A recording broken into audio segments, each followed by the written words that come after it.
You see that? That's thymolized syrup, not really needed. I'm just out checking these nukes. There's 25 there, but now 24 because I was one drone layer, which I can totally cope with if it's just one. And they're all really good. They're all flying well.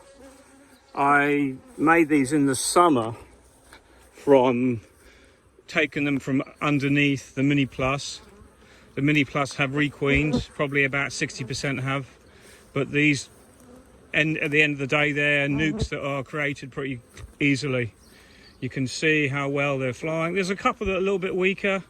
I've just transferred that one in. That one's got syrup leaking out. That's the problem. You fill up an old feeder and suddenly the syrup started leaking out. And there's only one of those on there because I didn't have enough of these. You know? Let's look at the bees in there. It's full. So these nukes have worked out really well here. So just put them on the ground. They need to be moved now. I'm preparing a new place for them. But what's going to happen is these nukes are going to go into apiaries in 2s and 3s where there's a space. I've decided this year I'm going to do something different and not stockpile nukes all in the same area, because I want to make sure that I spread them around early and it gives me less to work to do in the spring. Every single one is heavy. Every single one is piling in the pollen and the nectar. You can probably hear just the other side of this little valley, we've got a combine harvester who's combining the maize. They're just extracting the corn from the cob. That's for pig food or cow food, whatever they do with it. That's what the roar you can hear. They're constant now with this good weather. Lovely, dry, high pressure weather. Bit cold in the mornings now. But we are kind of what I call end game. Within a week, really, I know the weather's going to break to a southwesterly next week, and we're going to not get cold, but we're going to get more kind of southwesterly weather, which is more indicative of winter.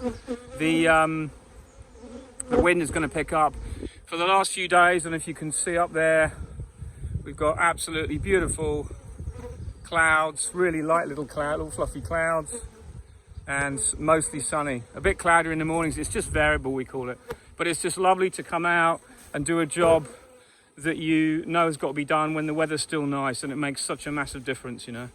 And where you go to a load of nukes and they're all really good, because I've picked up some of these and I've looked inside that one just now, and I'm not going to bother looking in the others because I see the populations with the plastic on the top and I know they're ready for winter.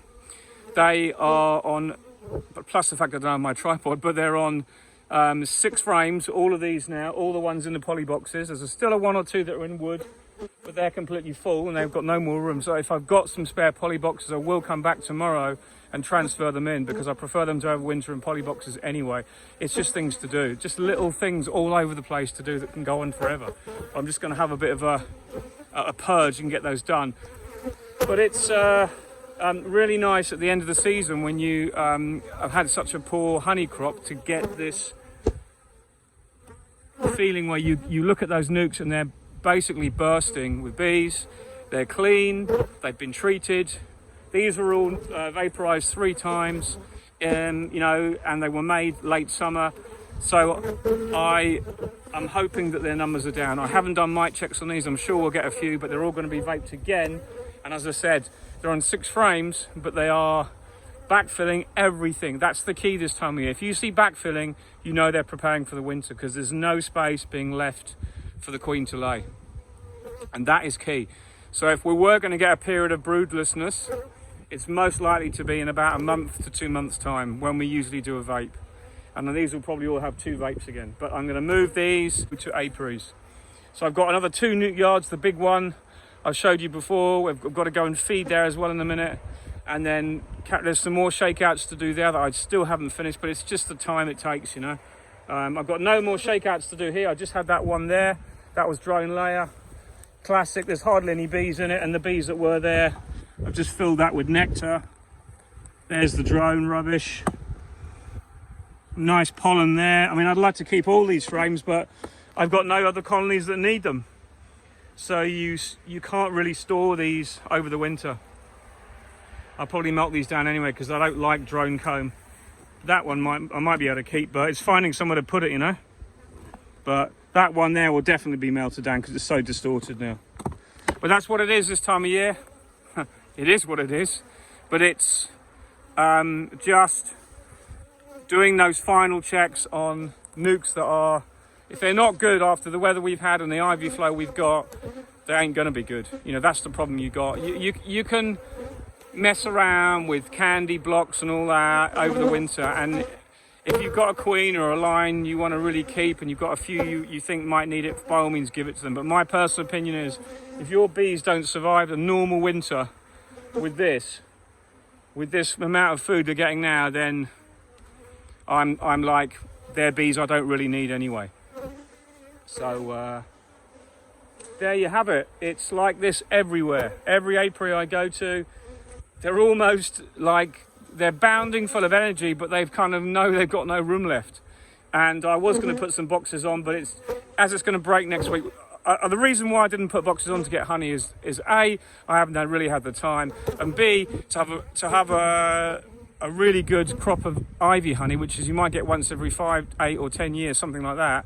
You need to have really warm weather. Now the weather's been quite warm, but not sustained warm. So it's done really well. The bees have flown well, but it just wasn't like 2016, where we had a month of sunshine, which you can get sometimes in September, October. And that's why I haven't bothered. So the bees, in some respects, are better for it, because I haven't messed with them, because they've all had loads of food, and they will obviously all be going into the winter as well fed as I could get them, with as much protein as I can give them. They haven't had pollen sub apart from end of July. They all had one, and that's all just disappeared. There's a couple of places where you can see underneath the boxes where I put the pollen sub underneath the cover sheet, and the bubble's still there, but it's just dark, full of bees, which is exactly what you want to see. So I'm really happy. I'm going into the winter with more nukes than I have done for a long, long time. Whether I'll come out the other side of the winter, who knows? It might be a bonus year. Let's remain optimistic. So there's other issues going on, a lot of stuff happening, but nothing I can really comment on at the moment, but I'll let you all into everything as soon as I know more. But it's beekeeping, it's getting stuff organised. We're already thinking about next year. I'm going to be cleaning my queen excluders, I think tomorrow or Friday, because they've got to be done. I want to get them done early this year, because I just don't want them hanging around, stuff like that, and that's a day's work. But the sooner you do it, the sooner it's out of the way. So I'm going to just show you this other apiary down here. I cleared this area, by the way, and this is how much it grows here. This was the same level here on my right. This stuff here was the same as it was here when I first cleared it. And I've trimmed it twice since, but you can see the difference. If you cut a field and keep the brambles down, it's unbelievable how you do have a massive effect on that environment, you know? So I asked the guy who owns that shed there, I said, look, can I just, as well as my apiary there, I said, do you mind if I just clear an area for these nukes for now? And he's like, yeah, no problems, whatever. So, because there's also a lady that's got horses in here, but she hasn't got the horses here all the time. And I'm going to be moving to there next year, to this side, because that side is out of the way. This guy's going to renovate his building, and I'm going to move this apiary away, and I'll have more room for more bees that side, and I'll be out of everyone's way then. But there's enough room for everybody. It's just juggling it all around as usual. So this is one of my permanent apiaries here, and there's I've got 3 dead hives there. I don't know why. Every year there's those 1, 2 or 3 that go. There's something happening here. It's probably a varroa, but the rest are looking pretty good. They've all been flying all day. They're all absolutely full of bees, all absolutely full of hive. I can stinks of it. It's all good. I've got nukes here as well that I made that I run out of room, so I stuck a few here, and they've done really well. So as you can see, full of bees. I know this one was small, but it's grown like enormous. Let's have a look. Oh my word. They're even building inside the feeder. These are out of room. Look at that. That's what you want. Lovely bees. Look at that. So that's exactly what I want to see this time of year. And I know that's going to be really heavy. I've got to take this feeder off carefully when I come past. I'm not going to top it up. I don't want to completely submerge them in syrup. but there's just nothing to do now there.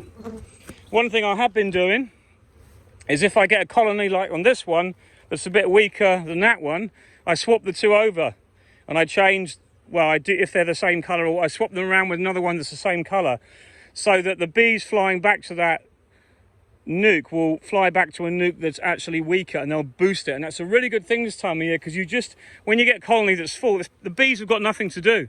So if you give those bees to another colony that needs a boost, it just helps everything. It just smooths them over, fills them up before the winter. Look at that. I mean, it's like bliss. This weather is always beautiful. If you get a few days like this in late summer, it's absolutely amazing. The smell is absolutely rancid. So my doors can all go on now, my hornet doors, but we got hardly any hornets, but they're also anti-mouse doors because the mice can't get in. So they can all be put straight on now when I do the next visit, which will be in the next couple of weeks. Everything's got to be visited now. Feeders all taken off. Empty hives gathered up.